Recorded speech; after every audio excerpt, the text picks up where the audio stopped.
Welcome to our country kitchen, and we're going to make a simple, delicious dish for lunch today. Pasta alla zucca e salvia. Pasta with squash, winter squash, look at that nice bright orange, and sage from our garden, bush right outside. And they will be added to sauteed leeks, which are sauteed in our olive oil. Accept nothing but extra virgin olive oil for this dish. And this is our olive oil. If you don't have any, happy to send you my son Keegan's email, and you can order his organic olive oil directly. But that's another story. Right now, let's cook our pasta. After we make the sauce, we're going to serve it on either rigatoni pasta or penne. I like the penne rigate, which is, I guess, roughly translated grooved penne.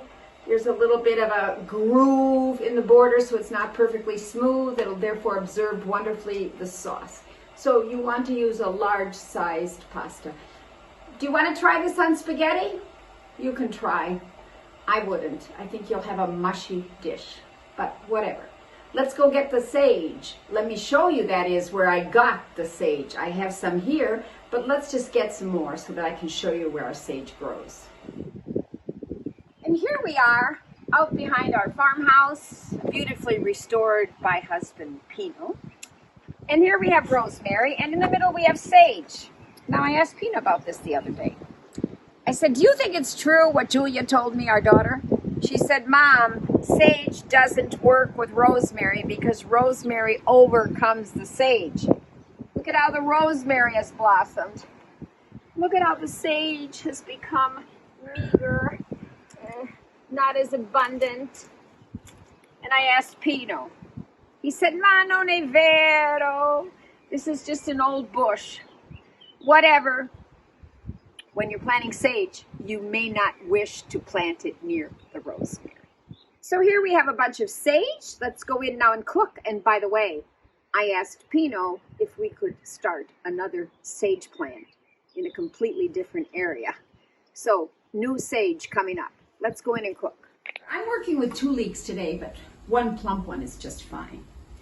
Now, when you wash a leek, what you want to do is wash it after you've cut it, because of course it grows up through the soil. So your dice should be about like this. So I'm going to dice all the white parts of this leek.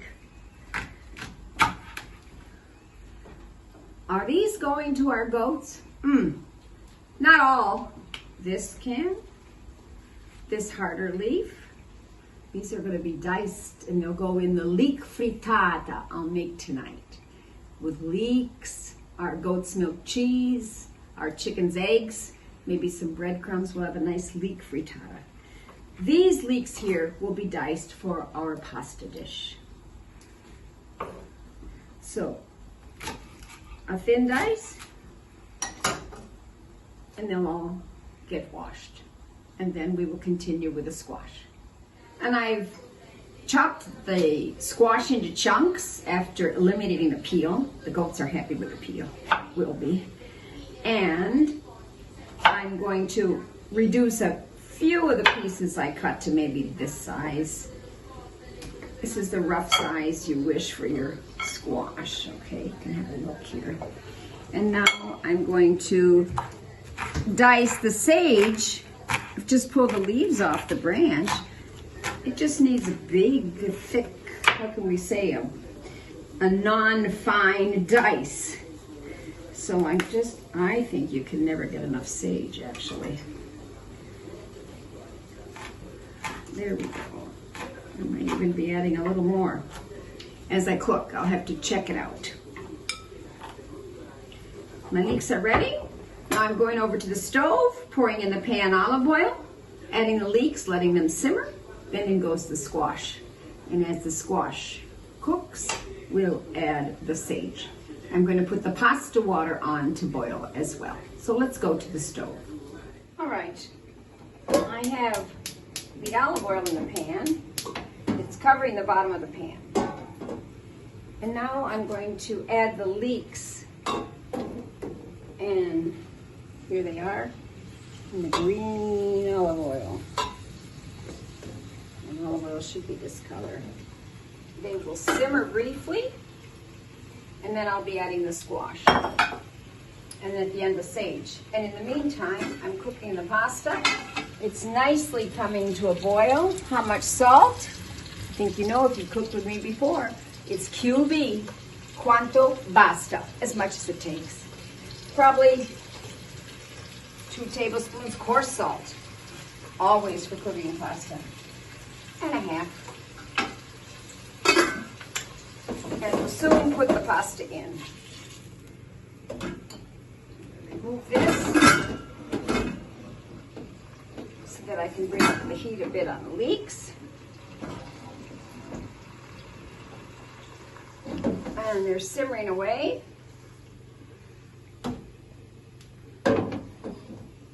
And as soon as they're a bit golden, in goes the squash.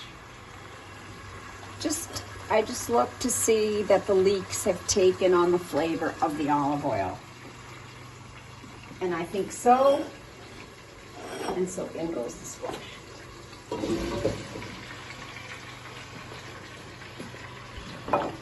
And I'm going to add the sage a bit later.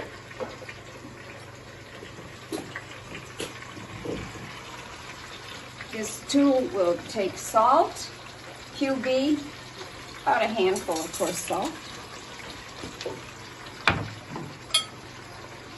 And then we'll let it simmer a bit. And then I'll probably add a little bit of the water from the pasta to moisten it.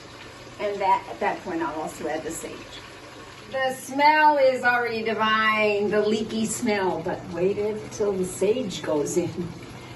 Now we're adding the sage, and I am going to also add some black pepper. That's an optional, but I think it adds a wonderful kick to it. You may want to substitute the black pepper with hot red pepper, peperoncino. And now I'm going to add some of the pasta water. Nice simmer. I've added the sage at the end so the squash picks up the sage right at the end, and you're going to taste it when it's on the pasta. We don't want to add the sage at the beginning. The perfume and everything will dissipate. Pasta water is boiling. Must be at a rolling boil. Let's make pasta for 4 people today. 2 handfuls per person. This is already for 2 people, 3 people, and 4 people. Cover it. And when it's al dente, I'll drain it. Probably 9 to 10 minutes.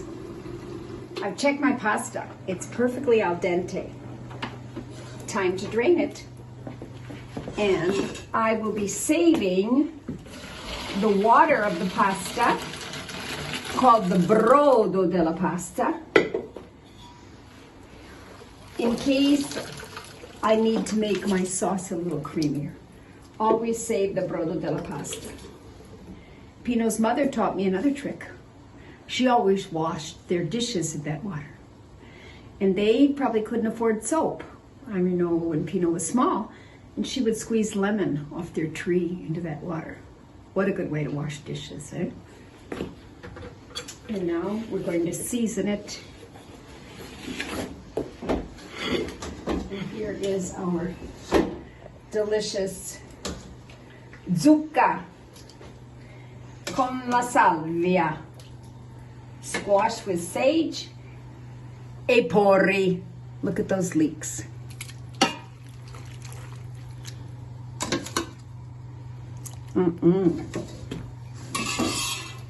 And then I will put it in the serving bowl.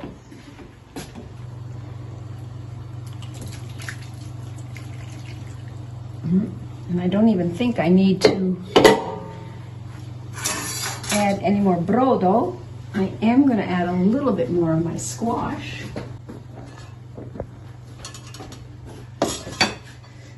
And I have added some pasta water to the squash while it was cooking, so it is nice and creamy.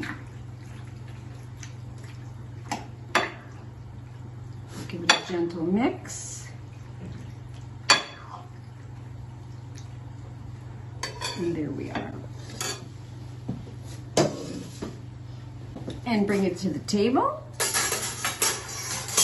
And as it's served up, a sprinkle of Parmigiano can go on the pasta. Or pecorino, sheep's milk cheese, for a nice bite. Let's go eat. Buon appetito.